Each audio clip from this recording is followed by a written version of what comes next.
Tonight, we are stepping into the most dangerous battlefield. The 1880s had to offer a formal dinner party among America's absurdly wealthy. No swords, no cannons, just an obscene amount of silverware and a room full of people, quietly hoping you will embarrass yourself. This is the Gilded Age, where the Vanderbilts, the Astors and their friends, built marble palaces on Fifth Avenue and then spent their evenings judging each other over soup. And you, my friend, would not last a single course. Let us pause for a second. Have you ever wondered what it would feel like to eat 20 courses while wearing a corset that could crush a walnut? Could you tell the difference between an oyster fork and a fish fork before someone politely destroyed your reputation? Would you survive a meal where the menu is written entirely in French, and asking what anything is counts as social suicide? And when the little bowl of lemon water arrives at the end, would you know it is for rinsing your fingertips, or would you drink from it like a thirsty raccoon and end an entire family's social standing forever? Congratulations! You have just arrived at a mansion on Fifth Avenue. The year is 1883. You are wearing borrowed clothes. You own nothing worth mentioning. And there are 14 pieces of silverware laid out in front of you. Good luck! Before you can fail at a dinner party, you first have to be invited to one. And in the Gilded Age, that was its own brutal sport. You did not simply get a friendly note saying, "Hey, come over Friday." Remember, getting invited meant navigating an invisible web of calling cards, social visits, and unspoken rules so precise they made tax law look relaxed. A stiff little card with your name on. It had to be left at the right houses, at the right hours, folded in exactly the right way, or you might as well have set your reputation on fire in the front hall. And if the lady of the house was not receiving visitors that day, a servant would inform you through a barely open door, and you would slink back down the steps, knowing you would been judged and found wanting. Welcome to the paperwork of belonging. Let us start with the card itself, because it was the entire foundation of your social existence. It was a small rectangle of stiff paper printed with your name in a tasteful, understated font, because anything flashy screamed that you were new money and trying far too hard.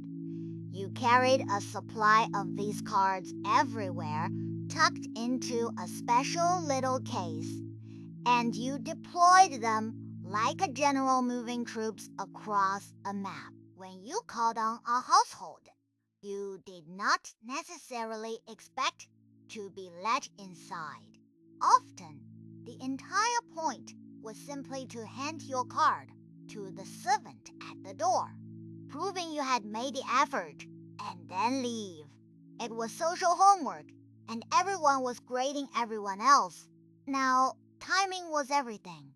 Each respectable lady had what were called her at-home days, specific afternoons, when she was willing to receive callers. Show up on the correct day, and you might be ushered into the drawing room for 15 excruciating minutes of small talk. Show up on the wrong day, and you had committed a small but memorable crime. There were even rules about how long a proper visit should last, and overstaying your welcome was the sort of thing that got you quietly crossed off future lists. Then, there was the folding, because of course, there was the corners of a calling card could be bent in specific ways to send silent messages. One fold to show you had come in person, another to offer congratulations, another for condolences. It was an entire language made of folded paper, and getting it wrong was like sending a text that auto-corrected into something deeply insulting. You were expected to simply know all of this, because no one was ever going to sit you down and explain it, and an invitation to an actual dinner sat at the very top of this pyramid. It arrived on fine paper, worded formally in the third person, and it demanded a reply, worded exactly the same way, and sent back promptly. So, before you have tasted a single oyster or touched a single fork, you have already survived an obstacle course built entirely out of paper and etiquette.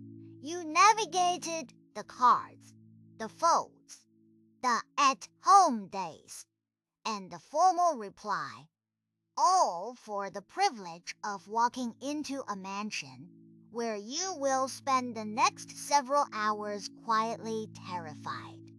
Congratulations, the genuinely hard part has not even started.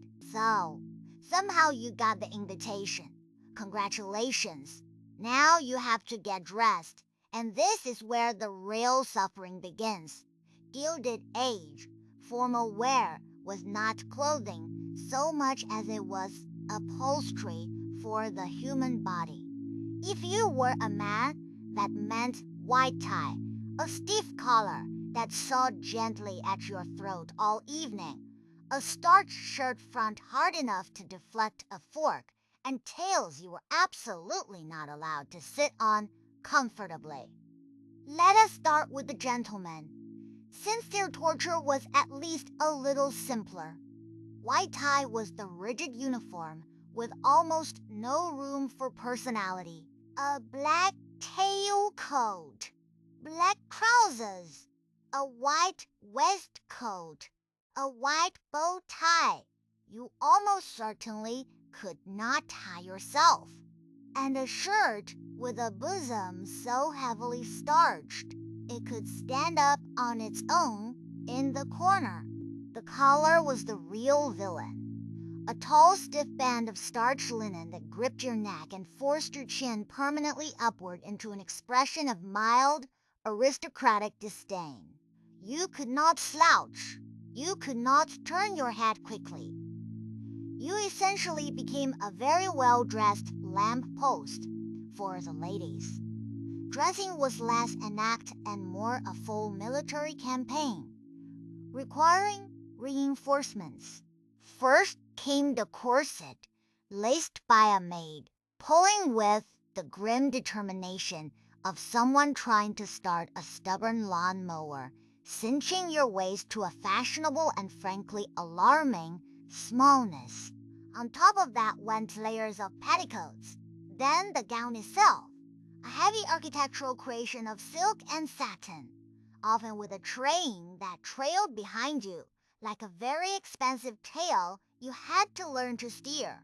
Getting dressed for a single dinner could take the better part of an afternoon, which is genuinely more preparation than most people today put into a wedding. And you did all of it knowing that the moment you arrived, someone would inspect your appearance and quietly decide whether your gown was last season, whether your jewels were and whether you truly belonged. The discomfort was not an unfortunate side effect. It was the entire point. Clothing this restrictive announced that you did not do physical labor, that you had servants to dress you, and that you could sit rigidly upright through a 3-hour dinner without a single complaint. The tight collar and the tighter corset were a costume that performed wealth, and comfort would have ruined the whole illusion. You suffered beautifully on purpose, for status.